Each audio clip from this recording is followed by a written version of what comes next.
កាលពីយប់ថ្ងៃទី10ខែមីនាឆ្នាំ2025កន្លងទៅសារព័ត៌មាននិងសាធារណជនជាច្រើនមានការភ្ញាក់ផ្អើលជាខ្លាំងក្រោយមាន Channel YouTube មួយទម្លាយថាតារាសម្ដែងគេម So Hyun និងគេម Saeron បានតាក់ទងស្នេហាគ្នារយៈពេល6ឆ្នាំតាំងពីតារាស្រីរូបនោះមានអាយុត្រឹម15ឆ្នាំប៉ុណ្ណោះអ្នកដែលចេញមកអះអាងពីរឿងនេះដែរគឺថាខ្លួនជាម្ដាយមីងរបស់គេម Saeron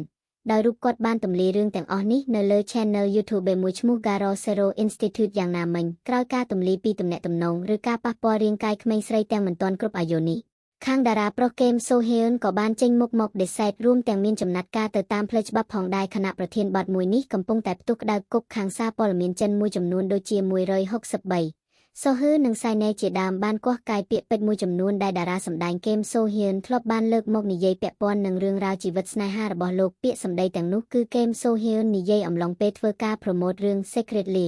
Greatly ក្នុងឆ្នាំ2013នៅពេលដែលមានអ្នកគាំទ្រសួរលោកជុំវិញគម្រោងរៀបការពេលនោះដែរគេម So Hyun ដែលមានអាយុត្រឹម25ឆ្នាំបានលើយតបវិញថាការរៀបការអាចនឹងត្រូវពន្យាពេលបន្តិចហើយខ្ញុំធ្លាប់គិតថាខ្ញុំនឹងរៀបការនៅអាយុ36ឆ្នាំប៉ុន្តែលើខ្ញុំគិតថាគម្រោងនេះគឺអាចនឹងពិបាកនឹងកើតឡើងប្រហែលខ្ញុំនឹងរៀបការនៅអាយុ41ឆ្នាំនៅពេលនោះខ្ញុំនឹងជួបមនុស្សស្រីអាយុ21ឆ្នាំចម្លើយទាំងនេះបានធ្វើឲ្យមកខេមថែយេននិយាយលេងសើចតបថាអ៊ីចឹងមានន័យថាអនាគតប្រពន្ធលោកឥឡូវនៅជាក្មេងតែនៅឡើយទេ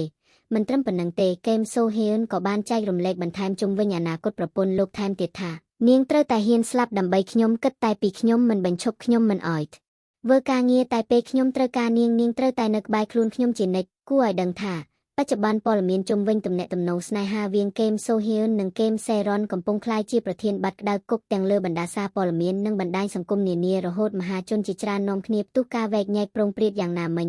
រឿងរ៉ាវពិតប្រាកដយ៉ាងណានោះមានតែចាំការអឺបដេតព័ត៌មានបន្តទៀត